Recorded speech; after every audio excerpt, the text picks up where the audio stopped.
a couple of Sundays ago, I was at church and I was praying. As I was praying, a revelation came to me. The revelation said, take words like bricks. Every time you speak a word of life, you are building your house brick by brick in the spiritual realm. And every time you speak a word of death, you are destroying that house. Your house could be getting a job. Your house could be going back to school and graduating. Your house could be starting a business. Your house could be getting married. Whatever your house is, are you building it or are you destroying it? Ezekiel 37 verse 7 says, so I prophesied as I was commanded, and as I was prophesying, there was a noise, a rattling sound, and the bones came together bone by bone. He said, as I was prophesying, bones were coming together. As I was prophesying, there was a noise, a rattling sound. Meaning, as you speak, you are building your house brick by brick. As you speak,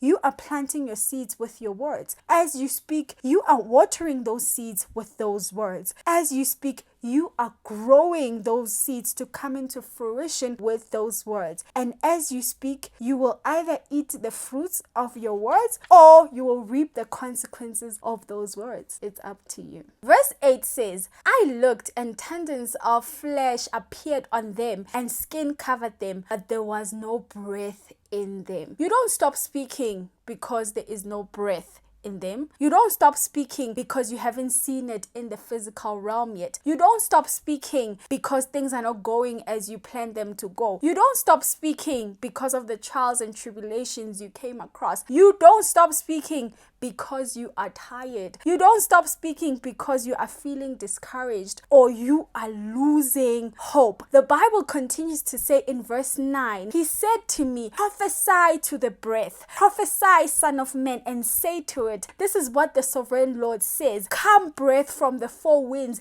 and breathe into it these slain that they may live. So with your words, you have layered your bricks. With your words, you have planted your seeds. Now it's time for your words to come to life. It's time to see your words in the physical realm. How do you do it? By speaking what the sovereign Lord says over the bricks or the seeds. How do you know what the sovereign Lord says? Through his word, the Holy Bible.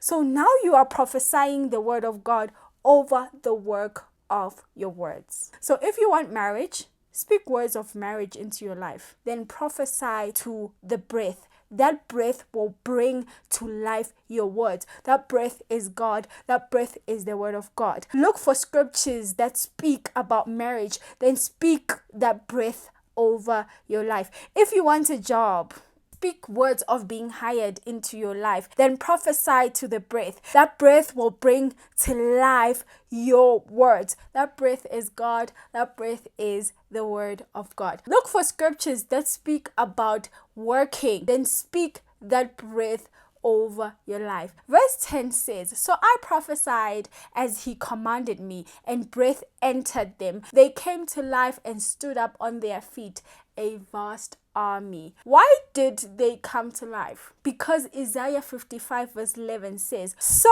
is my word that goes out from my mouth. It will not return to me empty, but will accomplish what I desire and achieve the purpose for which I sent it. Once the breath of God is involved, it will surely come to pass because God is a keeper of his word. Ezekiel didn't stop prophesying until it came to pass. So don't stop speaking until the breath of life has brought it to life. Remember, we walk by faith, not by sight. So don't allow your sight to stop you from speaking. Only once you have seen it come to pass can you stop speaking. Sight will not immediately show you how powerful your words are, but one day you will eat the fruit of your words. Proverbs 18:21 says, the tongue has the power of life and death, and those who love it will eat its fruits. Are you building or are you destroying?